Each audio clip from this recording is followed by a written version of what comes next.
YouTube? Tom here, and today let's talk about Mustang stuff.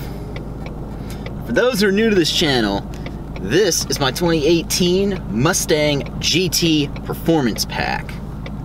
However, this video is not about this car. Now, if you've lived under a rock for the last couple of days, the Shelby GT500 was in fact revealed January 14th at the Detroit Auto Show, or also known as North American International Auto Show. So, let's talk about it. Now, for those, again, if you're living under a rock, I'm going to put a link down below to the Road and Track article. We still don't know horsepower number. We still don't know price. We don't know the exact times, but we have ballpark figures for 0 to 60 in quarter mile. And well, that's pretty much all we got. And of course we know that's a 5.2 cross-plane crank V8 with a 2.7 liter Eaton supercharger on it. So horsepower figure is north of 700, as everybody pretty much knows from all the leaks. That's what Ford confirmed.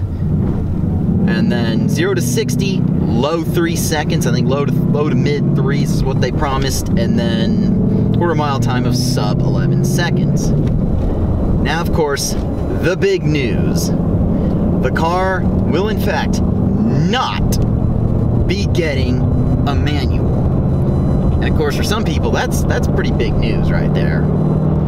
So the big one is, it is going to be getting a dual clutch automatic. I guess not, well, depending on who you ask, they're not technically automatics. It doesn't have a clutch pedal, and unless you tell it to, the car shifts its own gears. To me, that's an automatic. I know some people might argue that and say, oh no, it's not an automatic. Now, of course, with my car, as most people know, I have a 6-speed manual, the MT82.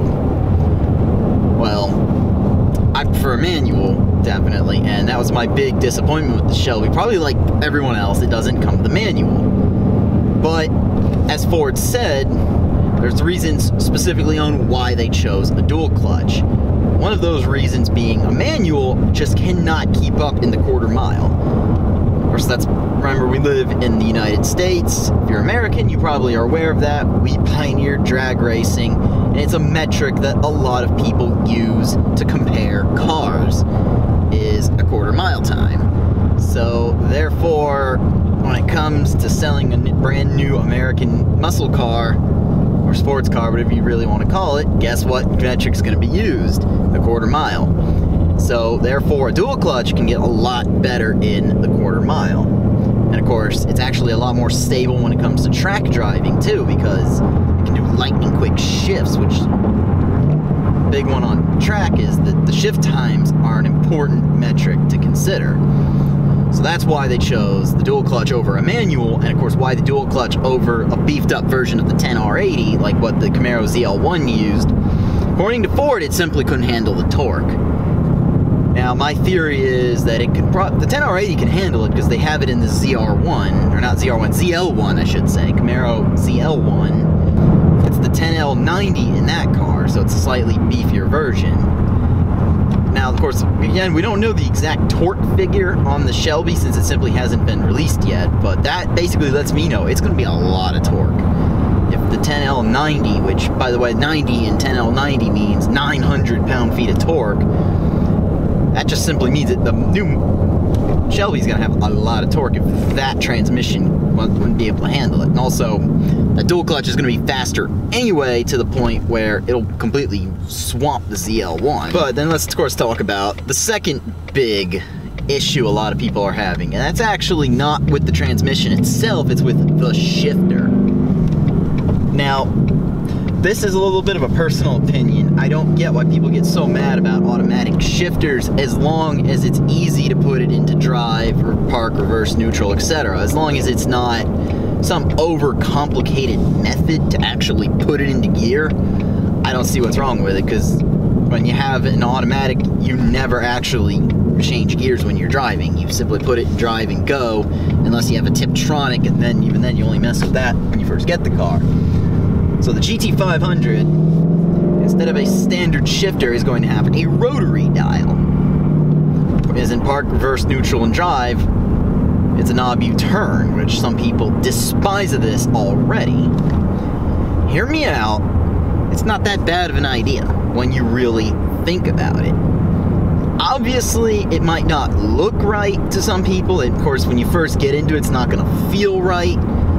But at the end of the day, who cares? It's an automatic.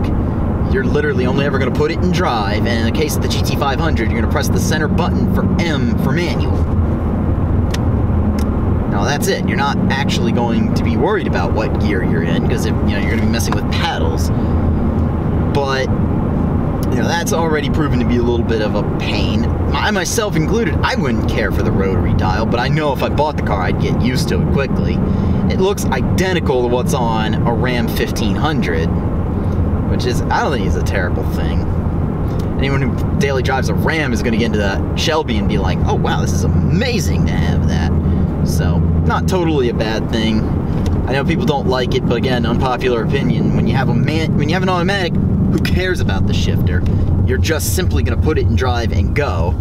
So automatic guys always complaining about that. So the other big bit of news, and it's a lot of people are talking about it, is they put out an article that said they might come out with a manual if demand is high enough. So of course, all the manual fanboys are on Facebook rejoicing, like, yes, the manual is coming, the manual is coming, and well, here's the problem with that. All y'all are going around basically proclaiming the second coming of Christ is coming, and we've been waiting for that for 2,000 years, so I hate to put it bluntly to you all, but I would not hold your breath, your collective breaths, about a manual GT500, because didn't Toyota say the same thing with the Supra, which completely has been eclipsed by this GT500. It got revealed the same day, and all of a sudden, it's like, what's a Supra? Nobody gives a flying crap about the Supra, but the GT500, that's the big news. But yes, the Supra, they said the same thing. It might get a manual if demand is high enough. Well, basically everybody's demanding it, and Toyota's hasn't done it yet. To me, it just sounds like they're not going to do it. They probably will not. GT500 probably is going to end up being the same. I hate to say it's the cold hard reality here, but that's probably going to be. There probably is not going to be a manual GT500. Obviously, demand is high enough. I'm seeing all kinds of stuff. I think there was even a petition for Ford to do one. If they started development on it, it seems logical that they could just finish the development. If they even did start it. Now, I remember a while ago, one of the prototypes tested, I think, was spied with a manual, so if I can even find that picture again, that obviously means that there might be the manual, because all they have to do is simply put that transmission in it, finish the development, which going forward, they got billions of dollars, they could do that. But, like I said, don't hold your breath, just because this is supposed to be the top tier performance Mustang. I know a lot of people were rejoicing about that, like, oh, Ford's gonna do it if there's demand. Well, that's a big if. And then you gotta justify to the bean counters, all these accountants, you gotta justify to these people that, oh yeah, people want to buy it, why don't we give the authorization? But I don't think the dual clutch is going to be any less impressive for those who want the best performance possible. Of course, that leads me to kind of the final discussion point. I remember, I think I said it a while ago, if I were in a position to afford the GT500 when it comes out, and it has a manual, I would get a manual GT500. If they give the option. Well, unfortunately, that doesn't look like it's going to happen straight on, so I'm not holding my breath on the manual, but if they do, maybe in a few years I might be able to afford it, because I guarantee you, for me, it's going to end up having to be a car I buy used. It's just not a car I could afford new right now.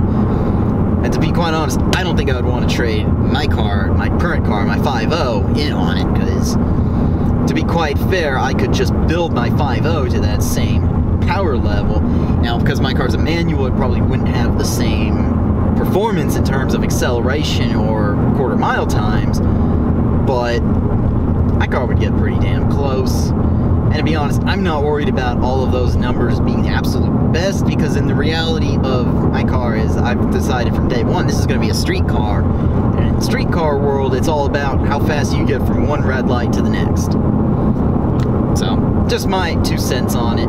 Yes, eventually I want to build this car to that level anyway. And if something does possess me that to get a Shelby in addition to this car, I'd probably have this car with a supercharger, and I'll just get the GT350. As most people know, GT350 is staying. But hopefully they continue to do that, just because that's the historic manual-only Shelby, and that's the one, hopefully, that will stay manual. It'll be the top-tier NA Mustang. So, plus Roush even came out with this little statement that said, oh, by the way, we're still offering a manual. So that's always a good thing. If you do want a manual supercharged Mustang, it's possible to buy it from Roush or just build it from a 5.0. I still see this GT500 going north of 100 grand. So we'll see about that. I'll probably end up having to get one used just because of that. But anyway, let me know in the comments section below what you think about this new GT500. Do you think Ford really should do a manual option? Just because that seems to be what people are demanding. And they said it, so. But anyway, if you like this video, go ahead and leave a thumbs up. If you are stopping in for the first time, go ahead and subscribe, because more content coming with this 5.0.